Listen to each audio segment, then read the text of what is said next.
꽁불입니다. 오늘도 당면입니다. 중화풍 당면 샐러드. 왠지 중국 당면을 사용할 것 같죠? 그렇지만 오늘 제가 준비한 면은 미엔동, 베트남 당면 미엔동으로 시작해 보도록 할게요.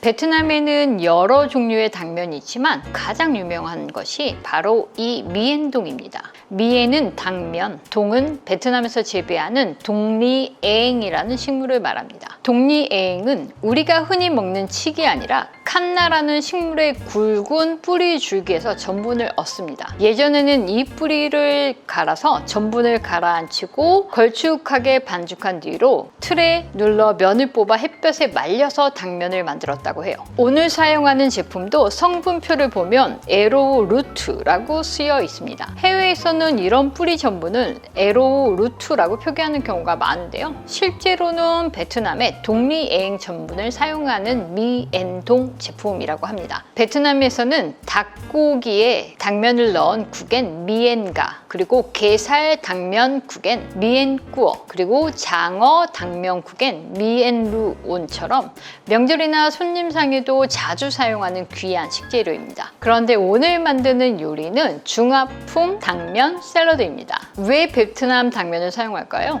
이유는 바로 식감 때문입니다.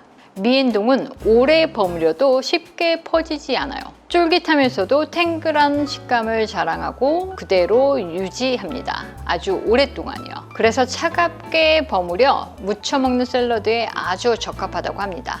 오늘 만들어 소개할 중화풍 당면 샐러드처럼요. 요리는 원산지도 중요하지만 어떤 재료가 어떤 요리에 가장 잘 어울리는지도 중요하고, 그런 이유들로 정성스럽게 풀어드리려고 합니다. 그럼 이제 시작해볼까요?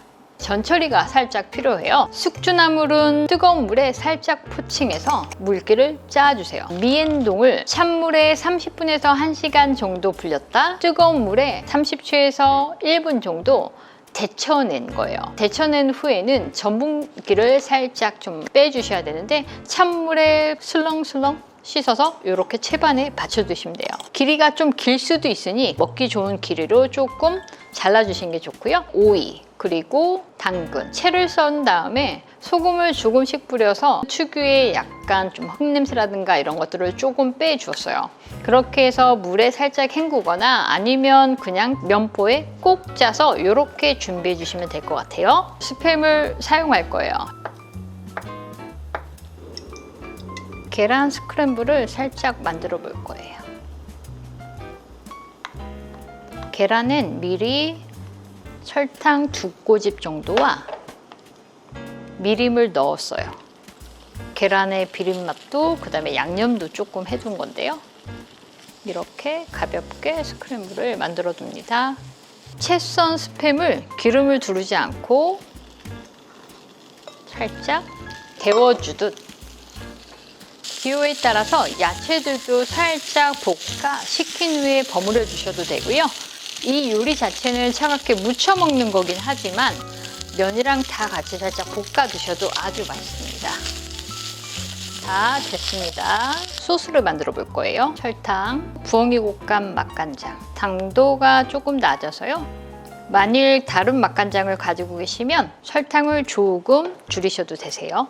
그리고 매실청, 식초만 분량을 다 쓰게 되면 향이 조금 강해서 개인적으로 황매실청이랑 식초를 조금 섞어서 쓰는 걸 선호합니다.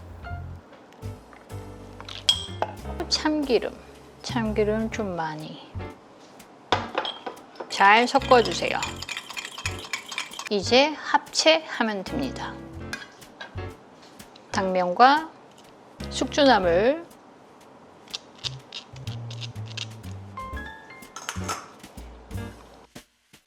스팸, 그리고 스크램블, 소스 이렇게 잘 버무려 주시고요. 오이, 당근 잘 섞어 줄게요. 그릇에 이제 담아 보도록 할까요? 한국 당면으로 하셔도 되는데요.